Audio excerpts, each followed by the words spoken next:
Okay, so today I'm opting to change the content up a little bit. I've been doing a lot of things with the Tier Force. Don't want to make it seem like they're paying me or anything, but today we'll switch it up to something that's also kind of popular, more popular in the CrossFit world than the weightlifting world for sure, and that's the While on Earth trainers. I've been using these guys for a while. The review should come out this week, but I thought I would record a session of me using them for today's power cleans. Maybe I'll throw in the workout, which is sandbag cleans, double unders, and rowing. But today we're going to be going every 40 seconds for 10 rounds. And we're going to stay from 75%, I think that maybe 85%. My 1 rep max power clean is 275. The bar that we're using today is another one that I've been lagging on reviewing, and this is the RepFitness Colorado barbell. Basically, the RepFitness version of the Ohio bar, made in China, but it's a multi-use barbell, 28.5 millimeter diameter shaft. So there's your like CrossFit barbell, something that you could powerlift and Olympic weightlift with. It does have composite bushings. I've never really been a fan of composite bushings, especially with the Ohio bar, because they just smash. Haven't had a problem with American barbells, composite bushings, but Rogues just flatten out and then the spin gets all uneven. It's actually terrible. I don't know why they keep on making bars with that composite bushing. But this has a Cerakote finish on it, 200 kpsi, I believe. And then I think it's like a QPQ sleeve. And this bar isn't something I typically do dedicated Oli with. I'm just doing it today because it's kind of like CrossFit-y. But I'll do CrossFit stuff with this. And the main reason for that is because the sleeves don't really spin super fast. And then the bar to me feels pretty stiff. So if I'm doing like dedicated Oli stuff, it's just a little bit slower and the whip isn't so good. But if I'm doing like CrossFit stuff and I'm just like barbell cycling, then I think it's fine.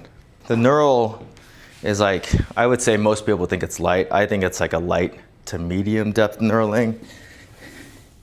It's like a little mountain cut. It's comfortable. To me, it feels a little bit more aggressive than an Ohio bar.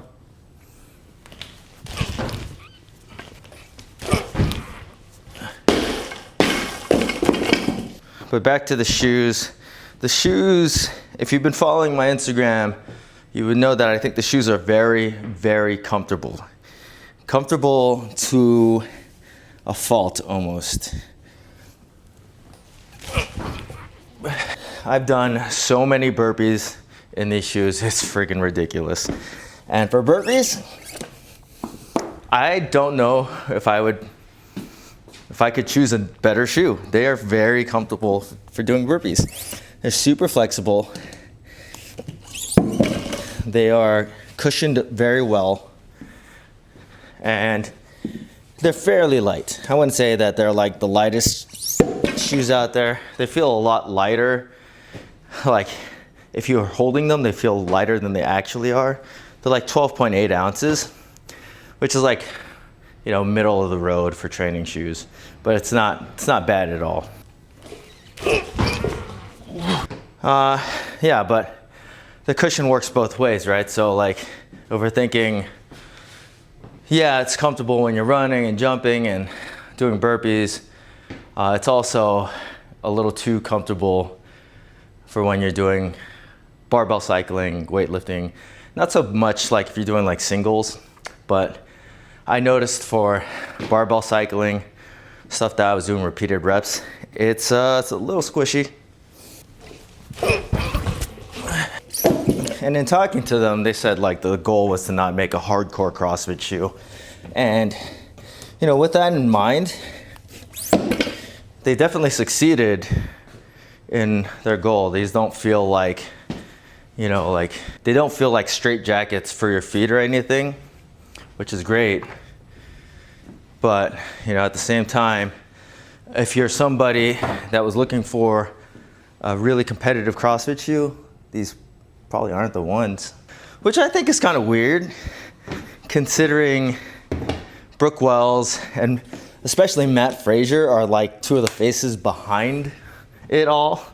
Because, I mean, Matt Frazier is the most dominant champion in the CrossFit space, besides Tia. Tia is for sure number one. But Matt, obviously, on the guy side, is undoubtedly the most dominant one.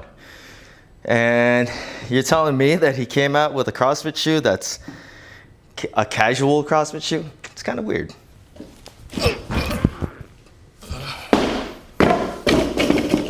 I mean, not to say that you couldn't lift big weights in these.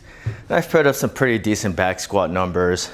Haven't really done too many heavy deadlifts, but you know, with anything with a 6mm drop, the higher drop you go, it's not really something that's ideal to use for deadlifts. I mean, if you're in the middle of a workout, you're doing like 225, 275, 315, probably not a big deal. But you know, the heavier you get, obviously, and it kind of depends on who you're talking to, but the more that you put in there under your heel, you're doing deadlifts, the less response that you're gonna get out of that shoe. Yeah, I think this is kind of where I wanna start. It's every 40 seconds, so there's really not a lot of rest. It's gonna be a little bit of barbell cardio.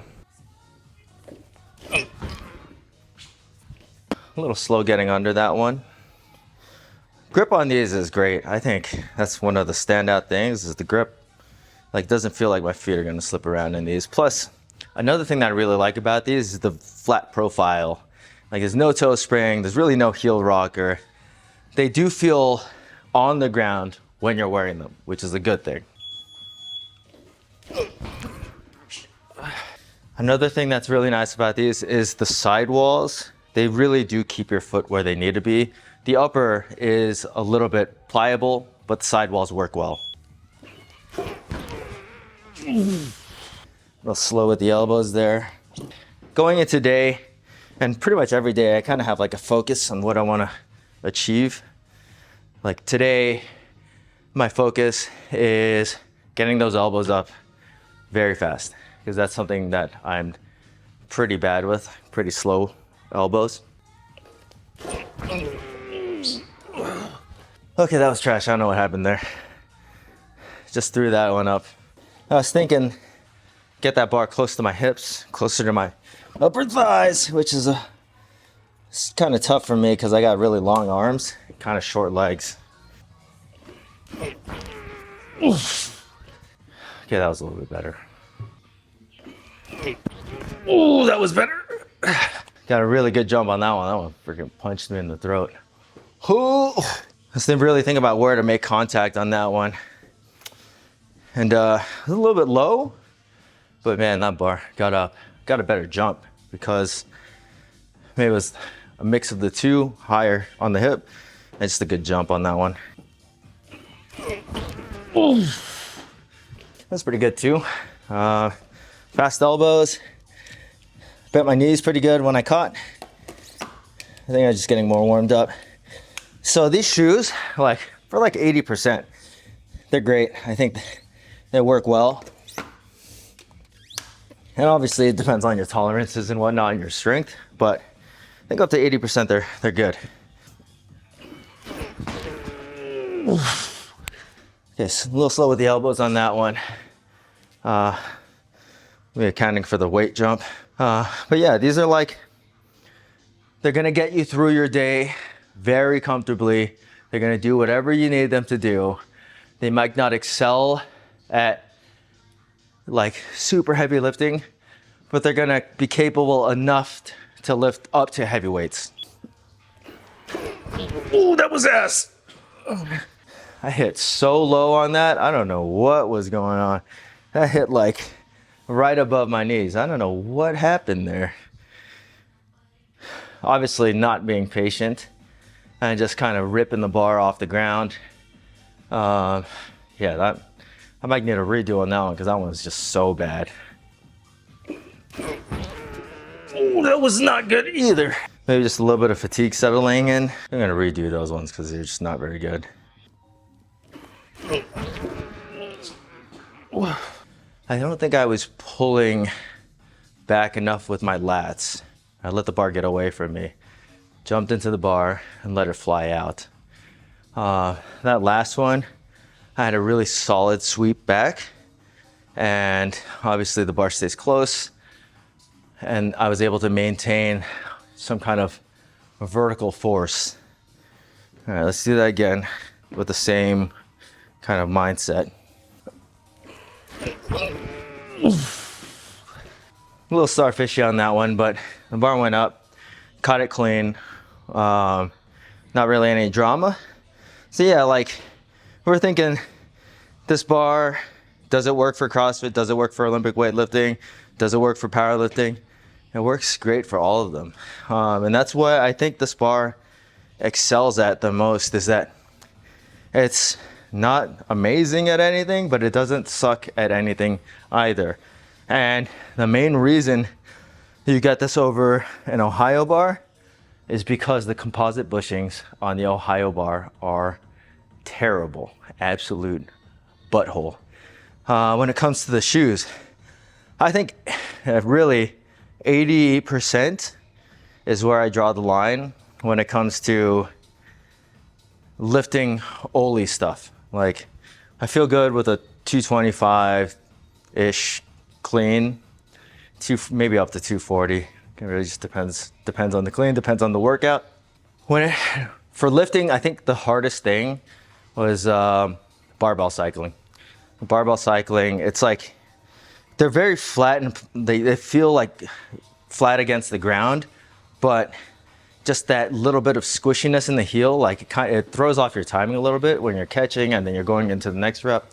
That's something I just noticed the other day, and it just drove me crazy. But for the most part, I mean, if you just do singles, it's probably not a big deal. If you're like doing lighter weight, then it's probably not a big deal. That was a fair amount of weight that day.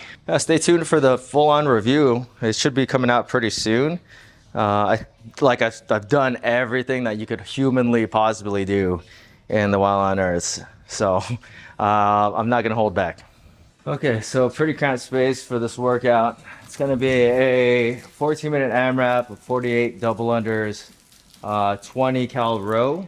I'm gonna be using the Rogue Echo Rower. There's a video coming on that soon. That was supposed to be today's video, but because I didn't charge up my other camera, that's why you get this video today. And then 6 sandbag cleans, which I have not done in the Wild on Earth yet, so we'll see how that goes. I'm using the jumping rope R1. Oh man, such a good rope. I could not use it in a long time and then just go back to it and it just feels like normal. These rower straps, so good.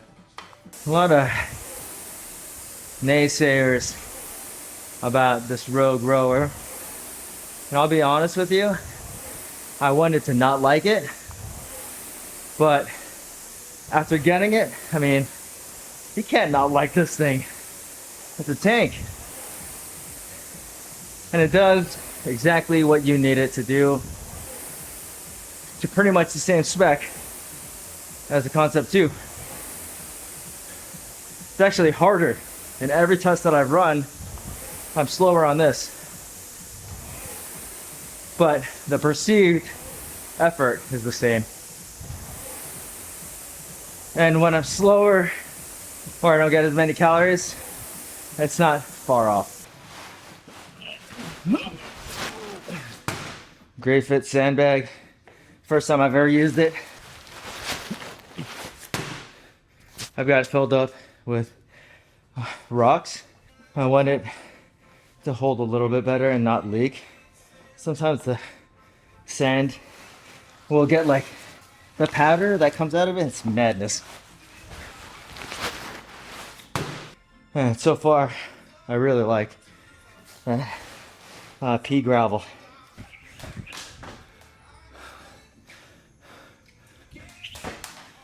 I feel like the monitor turned off pretty quick that time.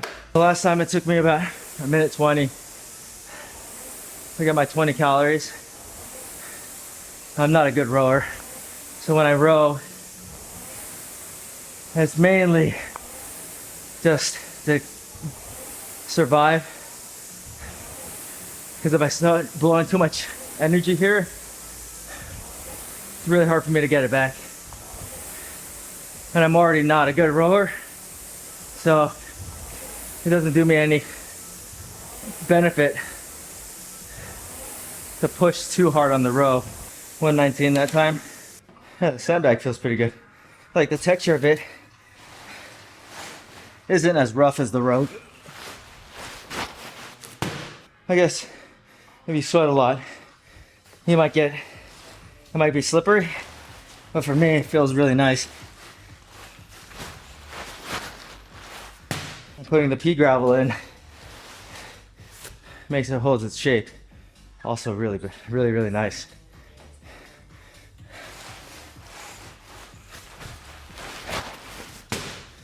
And of course, I have this thing loaded up to 150. I haven't really been talking about the shoes, but when I'm not talking about the shoes, they're doing what I need them to do. A couple things I would improve on the shoes are I would get a more responsive, dense foam. It doesn't have to be that harder. It's got to be able to react faster. This foam just kind of gets mushy. There's no like pop to it. Just a standard EVA midsole. Nothing crazy. Another thing that I would improve is I would improve the heel lockdown. The heel is always kind of loose. Maybe a little bit more rake at the back. Maybe move the top eyelets a little bit flatter with the ankle collar. I do have to use the lace lock to secure my heel in these shoes, which I never really had to do. 127 on that one. Falling off a little bit. Not much more time left. At 3 minutes.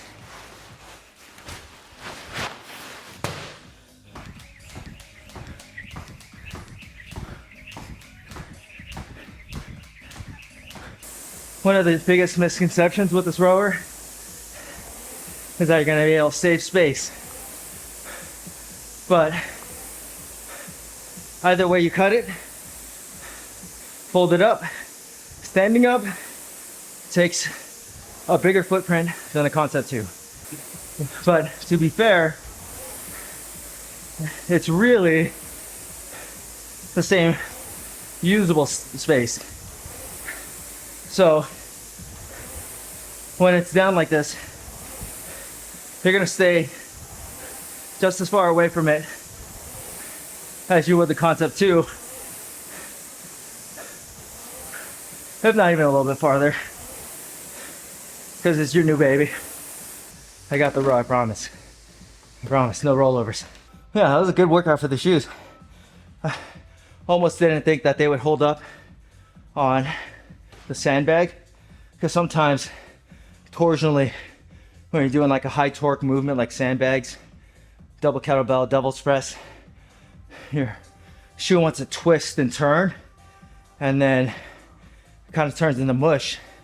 But like the sidewalls make it so this shoe is, pretty good torsionally. The weight wasn't heavy enough for me to care about how squishy the midsole or soft it was for this workout. Only 150 pound sandbag, but the shoes are very flexible and they're comfortable for those longer sets of double unders. Though I only had 2 decent sets today. I broke on the other ones. But yeah, that's it. Ended up with 3 plus the double unders and the row. Pretty fun one.